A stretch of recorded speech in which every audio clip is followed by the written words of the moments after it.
ჩვენის ხალხი ვართ. ჯერ ახალ წლამდე რომ ვერ უნდა მიგვეღწია. შემდეგ 20-იან რომდე რომ ვერ უნდა მიგვეღწია. შემდეგ 18 თებერვლამდე რომ ვერ უნდა მიგვეღწია. შემდეგ გაზაფხულამდე რომ ვერ უნდა მიგვეღწია. მაგრამ მავიწყდებათ ზოგ-ზოგი ერთებს. ხალხის გაზაფხული უკვე დადგა. 31 მარტი, საღამოს 8 საათი, შეხვედრის ადგილი ტრადიციულად რუსთაველის გამზირი. რეჟიმის გამოცხადებული რუსული რეპრესიების წინააღმდეგ საზოგადოება კიდევ ერთხელ ერთიანდება. ფართომასშტაბიანი აქციის მონაწილეები აპირებენ ისევ ქუჩიდან თქვენ, რომ არ დაუშვებენ საქართველოს საბჭოთა წარსულში დაბრუნდეს. ასე უნდა გაგრძელდეს, იმიტომ რომ ჩვენ არ უნდა მიუშვათ ეს მთავრობა იმისთვის, რომ თქვენ რომ ხალხი დაიღალა, ის იმედიც მას ჰქონდათ. არა, ხალხი არ დაიღალა, პირიქით ჩვენ გამოვხიზდით ბატონებო და ჩვენ ვართ ერთად და ჩვენ ვიგრძენით ჩვენი ერთად ძალა. ისტორიას ვაკავშირებთ დღევანდელობასთან იმისთვის, რომ კიდევ ერთხელ მოვიპოვოთ ჩვენი თვითყოფადობა, დემოკრატია, რაც ასე გვინდოდა, რისთვისაც ასე ვიბრძოდით და რასაც შეეწირა ამდენი ადამიანის ენერგია, ჯანმრთელობა და სიცოცხლე. დროც და შეხვედრის ადგილით სიმბოლურად არის შერჩეული 31 მარტი საქართველოს ისტორიაში უმნიშვნელოვანესი თარიღია. 34 წლის წინ ამ დღეს საქართველოს მოქალაქეებმა საკუთარი არჩევანი მკაფიოდ დააფიქსირეს. დამოუკიდებლობის აღდგენისთვის გამართულ რეფერენდუმში მოსახლეობის 90%-მა თქვა, რომ საქართველოს უნდა ყოფილიყო დამოუკიდებელი. დრო გავიდა, თუმცა დღეს ხალხის ამ მონაპოვარს საფრთხე ისევ რუსეთიდან ემუქრება. ჩვენ ამ შედეგების დაცვა გვიხდება. ახალგაზრდებს უხდება ამ შედეგების დაცვა და ბრძოლა იმისთვის, რომ საქართველო იყოს დამოუკიდებელი და თავისუფალი და არ იყოს რუსეთის დიქტატის ქვეშ. საითაც ისრაფის ხელისუფლება დღევანდელი სამწუხაროდ. ჩვენ ცხოვრობთ ოლიგარქიულ ქვეყანაში, ტოტალურად გაყალბებული არჩევნების ქვეყანაში, სადაც სახელმწიფო არის მიტაცებული და ყოველმა მოქალაქემ უნდა აიღოს ვალდებულება და პასუხისმგებლობა საკუთარ ქვეყანაზე, გამოვიდეს და აფიქსიროს მისი პოზიცია. თავისუფლებისთვის მებრძოლი ახალგაზრდები რეჟიმა ციხეებში გამოკეტა. დააპატიმრეს სტუდენტები, ხელოვანები, ჟურნალისტები და ექიმებიც. 50-მდე ადამიანი რეჟიმა ძალაუფლების შენარჩუნებისთვის გაწირა, თუმცა ამით პროტესტი მაინც არ მოკვდა. გვიანი შემოდგომიდან ამ დრომდე ხალხი ჯიუტად ითხოვს ახალი არჩევნების ჩატარებას და სინდისის პატიმრების გათავისუფლებას. ხვალინდელ საღამოს განსაკუთრებით ელოდებიან სინდისის პატიმრების დედები.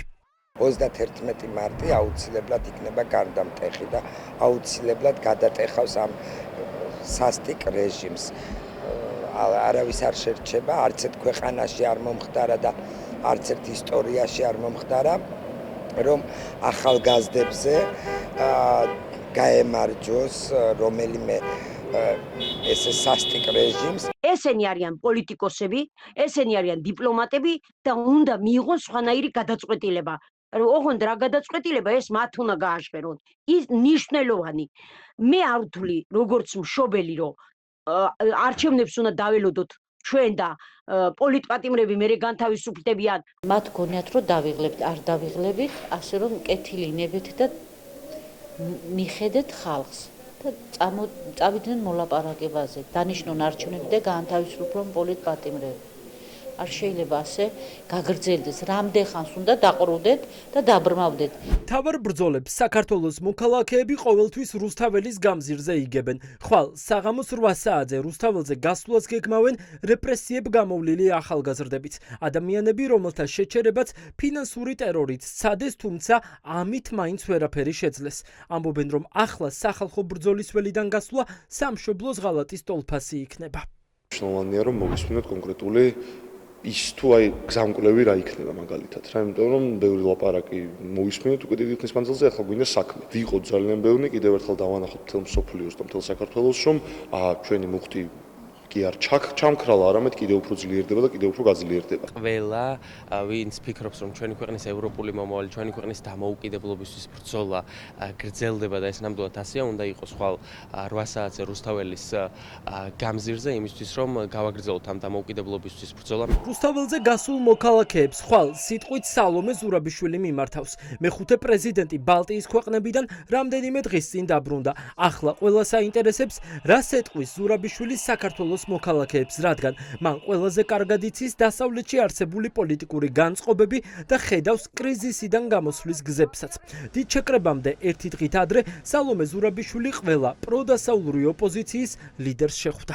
იყო ხვალინდელ დღეზე საუბარი მის მნიშვნელობაზე ჩვენი ქვეყნის ისტორიაში და შესაბამისად პრეზიდენტი აპირებს ხვალ მიმართოს საზოგადოებას, რომელიც შეიკრიბება ამ დღის აღსანიშნავად, იქნება მის მიერ გაჟღერებული მისი დამოკიდებულება იმ პროცესებისადმი, რომელიც ახლა მიმდინარეობს, აქტუალური პროცესებისადმი. მოსვლის ერთადერთი მიზანი იყო, რომ გადმომეცა პოლიტიკური პატიმრების ოჯახის წევრების გზავნილი.